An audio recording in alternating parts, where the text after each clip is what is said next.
Welcome back to Inside Iraq. We're discussing Iraq, the invasion, and the American media. Adam, early we just saw a factoid by Donald Rumsfeld saying that the enemy is manipulating the media in the United States. That's a serious charge, and it's not true, is it? Well, I mean, I didn't see the clip. I don't know specifically what he's talking about. I think the American media is a little bit too smart to be manipulated. They're looking at what the facts are and trying to present them as clearly exactly what Steve Rendell to their said. viewers. That's exactly what Steve Rendell said. He said they were manipulated. Isn't that what you said, Steve?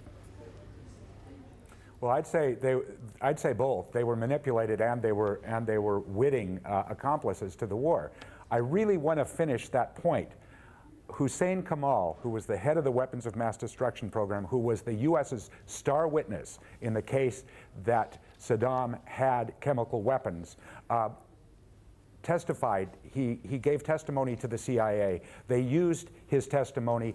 Colin Powell praised him in that February 5th, 2003 meeting before the UN Security Council. And that's where we got all the numbers for how much VX and sarin Saddam Hussein had in the 1980s when the United States was behind him.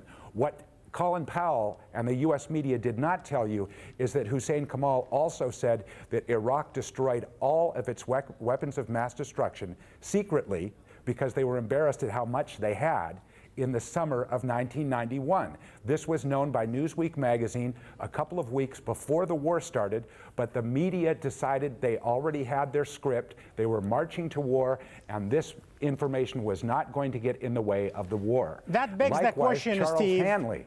That begs the question, and let me ask it to Jamil. Jamil, why? Why would the U.S. papers and networks do this? I mean, when Donald Rumsfeld was saying the absence of evidence is no evidence of absence, the American media bought it. Comment on what Steve just said, because to me that is the key. Well, they were predisposed. Certainly 9/11 had sort of oriented their psyche to this monster called Islam. And of course, George Bush had ridden the wave, rode the wave, and he had the neocons there with packaged ideological charges that were going politically as well as mediatically. They were producing all kinds of, you know, this is the abyss of the civilization.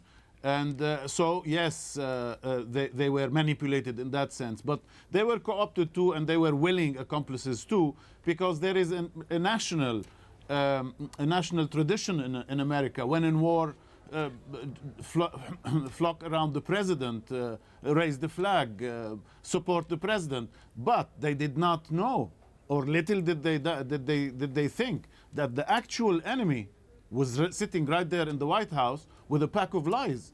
Not only the administration did not listen and the papers to one group, to the one entity that was in possession of the entire picture and data of Iraq, and they were the inspectors, Hans Blix. When he begged, he said, I need 3 more months. What was so urgent those 3 months were not given to Hans Blix and his team? Because they had decided, that's why. Go ahead, Adam. Well, I think, you know, it's important to deal with, take issue with one thing Jamil said is, you know, he said lies or ignorance. They weren't lies. None of us lied. I mean, I was up there on the podium every day saying what the evidence that we had indicated. And the evidence was that he had weapons of mass destruction. I think it's important also to remember that, you know, Adam, those evidence were based on curveball, on the aluminum tubes and on the mobile labs, and they all, at the time, they were questioned by Hans Blix. Well, let me just go back to this issue of the mobile labs. Colin Powell was at the CIA headquarters for 4 days, scrubbing that information with the kind of care and deliberateness that a former general and chairman of the Joint Chiefs is going to do.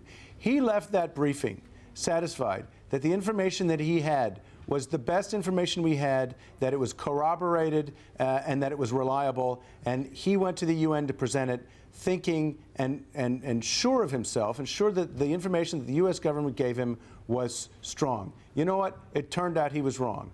And it turned out the United States intelligence community was wrong. And guess what? Well-intentioned people and well-intentioned institutions makes mistakes. That's what it was about. Let It wasn't us- let about us ask concealing the Steve. truth Steve, or saying was something we the knew not to be CIA true. I think was- this is a tragedy, Adam. Are we saying that just Yeah. because bin Laden is wrong, that we are going to excuse what he did? Is this what we're saying? We know he is wrong. We know he's wrong about the American people. We know he's wrong about America and its role. We know he's wrong about its ethics. Are we going to excuse him now? No way. This is a deliberate I'm not, situation. Steve, Go ahead. I'm sorry. comment The on what notion- Adam the just said notion- about Steve, about Colin Powell and getting the right information, what he thought it was right. Well, if he had, Well, if he first had of all, thought I'll go that back- was right, he would have been. Go ahead. Go ahead, Steve. Look, I'll go back to Hussein Kamel. We knew that they destroyed their weapons of mass destruction. The CIA knew this, the White House knew this, the Defense Intelligence knew this. Secondly, Charles Hanley, a Pulitzer Prize-winning journalist for the Associated Press, just days after Colin Powell's speech, was in Iraq. He visited some of the sites that Colin Powell mentioned in the speech. He visited them with the inspectors. There was nothing there. Nobody had been inside those places, had been sealed. Nobody had been inside them for years. They had been sealed by UN inspectors in the early 90s. This evidence that was absolutely material to whether or not the White House's case was true or was a web of falsehoods was not taken up by the American press. We're talking about the press here. This was evidence to the contrary against the White House's case, and the American press ignored it. Evidence produced by a Pulitzer Prize-winning Associated Press reporter.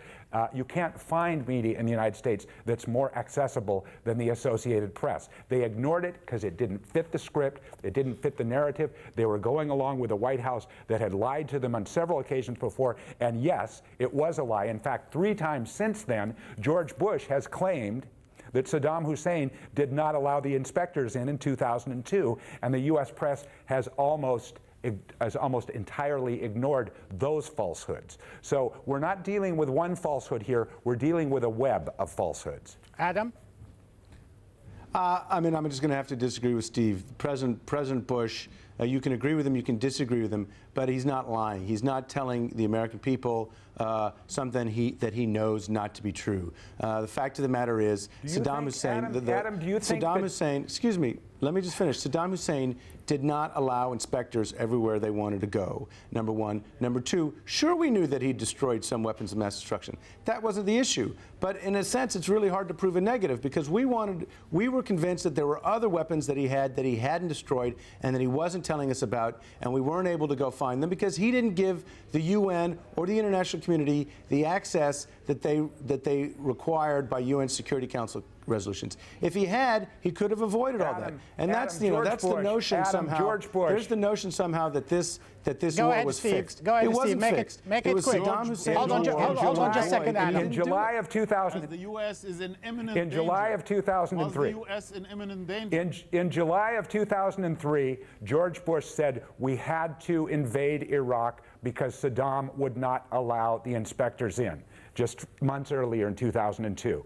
He didn't say he didn't allow them full access. He said they didn't allow them in. He's repeated this falsehood twice since then. The U.S. press has almost totally ignored it. The Washington Post reported on it one time in passing. Jamil, sitting in Beirut Adam, are you saying and sitting in the Bush did heart not of the say Arab that? world, how badly is the credibility of the newspapers and networks are damaged? Well, one thing about America is that it corrects itself. It re-examines itself. It has the courage, the system, the ethics, and the laws to, and the professional standard to do that. Look what is happening on the political side with Congress and the election, and the recent election. American press is already thought of as propagating one side, and here we're talking about the Arab-Israeli side. There is the other angle that has developed over the past 5 years, that they are Islamophiles, they are Islamophobia. That is, that they have phobia, and they have created this monster. But generally speaking, one looks at the American press in its evolving ways, not in its sort of one segment, one shot, sort of a still image of it. Yes. In that respect, it still has the respect of the people or the observers in this part of the world, but not the trust. Adam Early, Steve Rendell, Jamil Mroua. Thank you, gentlemen, for being inside Iraq. Thank you. To find out more information about the program and to send us your comment, please go to aljazeera.net/English. That's all the time we have for this week. Join me next week when we have another look inside Iraq. Goodbye.